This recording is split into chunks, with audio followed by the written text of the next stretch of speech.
right. You guys got me. You got me. I mean, but how else was I going to test out the brand new mic I just bought, man? I had to bring some views in, to really get the analytics to see, how it's looking with the new audio. I mean, come on, give me credit here. I'm a small content creator. I'm really small. But that's beside the point. That's the boring stuff. Today, the character's here, and we're going to talk about what I think the character is going to actually be like. And if you guys follow me in this to this point, I give it to you raw. I'm going to just tell you how it is. I'm not going to sugarcoat anything for you. I'm going to get straight to how it is. We're going to start off with the two different dynamics of the game. We're going to do the solos, which is pretty much your 1v1s, and how you're going to stack up as far as one versus one person. And then we're going to do your fours, which is pretty much your Dominion, your Breach, if you still play Tribute, that stuff too. So, if you guys enjoy videos like this, make sure you drop a like, drop a sub, man. Drop a comment, tell me what you think after this video, man. So, let's get right on into it. First things first, we're going to start with the 1v1 aspect. I think he's going to be a 1v1 nightmare. He's going to be a nightmare to the vast majority of players that do not like dealing with mix-ups. I say again, he is going to be an absolute nightmare for those who do not like dealing with mix-ups. If you can't deal with mix-ups, you're not going to have a fun time. You're just not. Let's just keep it real. Let's just give it to you how it is. Because the main problem is, and I even called it when Shinobi got his rework and he came out, everybody was going to say he's broken. One, because they already don't like Shinobi, but two, Shinobi forces you to punish in the correct manner. You don't get to punish how you want to punish. Everybody wants to do the dodge attacks and just spin out and dodge bash after his kick and stuff. You can't do that. You couldn't do that. You had the dodge guard break. That was your only option. Everybody wanted to do the dodge and try to get a little hit in and to get your mix-up started. No. This character is going to be one of those. He's going to be one of those characters where you're only going to have so many options and so many timing periods for you to actually get out of this mix-up. You don't have a lot of time to be messing up and making mistakes, missing parries, missing incorrect reads. You're not going to have a lot of time for that. And this character, he's going to just utterly do it the most raw and direct way. He's just gonna walk you down. That's just simple as that. He's looking like he's gonna be a more effective Centurion.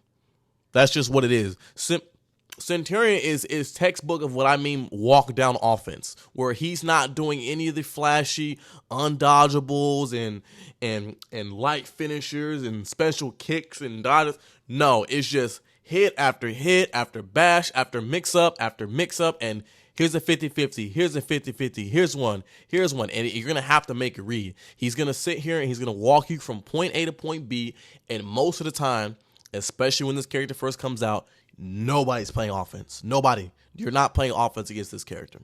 That looks like the intention of what they wanted to do with this character, and based on what I'm looking at is they're taking different aspects because this is also a business. They're taking different aspects of this character from different characters in the game. Now, I just said the style of offense that they're basing it around is a Centurion style offense. If you notice how he's going to have the infinite chains, he's able to mix in the bashes. Now, I don't remember if he's going to be able to feint it, but I believe he's going to be able to feint the bash. I would assume, because if you have not a heavy finisher, but if you have a bash finisher, I would assume you're able to feint the bash. Unless they really did not want to do that, because I think if he does and he's able to feint this bash,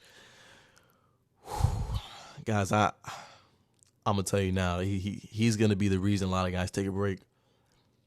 He's gonna be bad. He's gonna be like something we've never seen before, especially in a 1v1 character. I'm saying this now, and I'm a Shinobi player. I've never been excited for any new characters other than Shinobi. I haven't been excited for any new characters. I haven't bought a new character. But this guy right here, I'm probably gonna buy him, and I'm gonna race to be the first Rep 70. I think that's what I'm gonna do. Mark my words. I'm gonna probably try to be the first Rep 70. He just seems that good, and I expect him to be nerfed. More for the 4v4 version, though, right? More for the 4v4 version. I mean, look what he has in his kit. He has he's got really good range with the poking side with the spear. He's got some pretty good damage. The mix-ups are really good. He's got 400 millisecond lights that follow up after attacks. So you can just imagine if someone was actually playing the game and actually delaying these lights, you're not parrying that. I'm sorry. I don't care what hardware you have. You're not parrying that.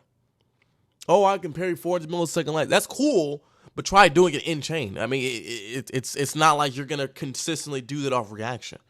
I'm really good. I think I'm really damn good. I'm on a Series X, and I'm not doing that. So it's not like one of those things where you're gonna just have to parry up in chain light. You're gonna have to actually fully understand the character, or the other guy who's playing it just doesn't know what he's doing. I think that's what's gonna end up happening. So as far as 1v1s, I have him as an A tier hero. I say his mix up and his offensive pressure looks to be very, very, very, very good off rip right now, and I have him low to mid A tier right now. Going to 4v4 game modes, this is where things get a little crazy, because now when you go into 4v4s, there are also feats and perks. Now I don't think they went over perks what he's had. At least I probably don't remember. I don't know. Perks and feats pretty much make a character, and I think he's gonna be mid, possibly high A tier, going into low S tier. And I'm gonna go on a limb and say he's gonna check other heroes for their spots in the meta. Mark my words, I say it now. He's gonna check other heroes for their spot in the meta. He's coming for the Med J's. He's gonna come for the BPs that we've seen in metas for a good amount of time now, and he's gonna try to take their spot. Because based on this character, what it's looking like is he's able to now outplay an entire full-fledged team when he loses a fight. So he's able to do things in a different manner than other characters, where other characters might have to force their way in. He doesn't have to force his way anywhere. He can just get there. For example, if you're spawning off the rip and you guys in mid-game, it's 500. He dies on B. They take B. You're getting stomped at your home point, and this motherfucker gets up and spawns and goes all the way back and backcaps, and you physically can't see him.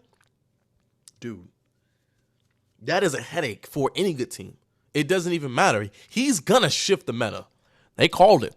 They wanted the character to shift the meta, and I think he's gonna be this meta killer, because he wants to challenge a lot of these different spots. You're not going to be able to hold the point anymore when you're fighting this guy. Because if you hold the point, boom, he dies. He's going somewhere else. So he's taking a point if the guy's good with, the character. He's taking a point, or he's going to pop up and he's going to challenge you for that spot every single time. And it's only a first feat. We're not even talking about the other stuff he has. We're not talking about that. Now, we ain't even gotten to the fact of him chaining attacks when target swapping. So we are looking at someone who could open you up in so say, for example, it's a team fight, right? Now you're using this brand new character, and your boy on your right hand side, he needs a little extra help. Well, you do an attack, right? You might hit your bash on him, but you spin around and hit the other guy with a 24 damage chain bash finisher that pins him, and he couldn't do anything about it because he's not getting an indicator that fast. It's going to be what Pirate did with the gunshot. You spin around and you lunge at somebody. It's going to be something similar. I'm expecting something similar like that.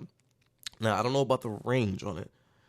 I don't think the developers even intended the range to be like that. I'm going to give them the benefit of the doubt on that.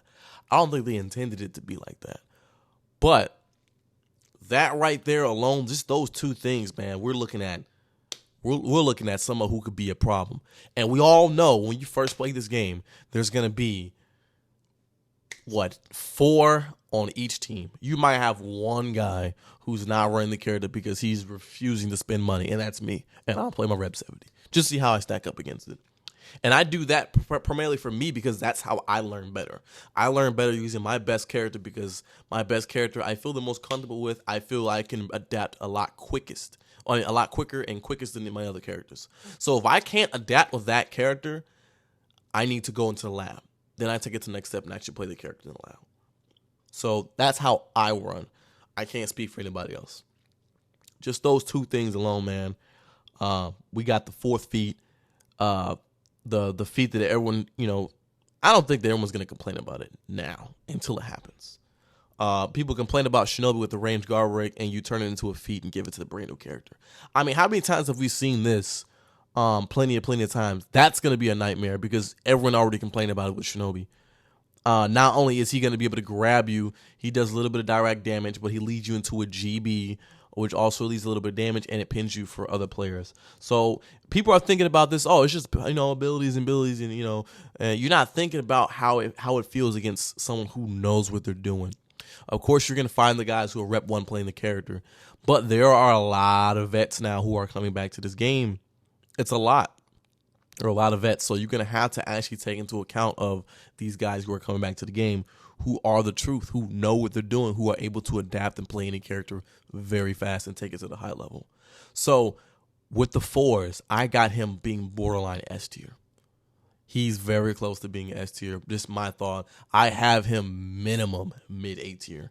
No lower than A tier. I don't have him B tier. I don't have him C tier. I don't have him D tier. I have him minimum A tier to S tier for 4s. For duels, I have him A tier. I have him a solid A because he's a really solid character, and he seems to be able to open people up, and looks like the character can adapt very well to other characters. Now, this is just my opinion. Like I said, you guys can have your own opinion. I want to hear what you guys thinking about below.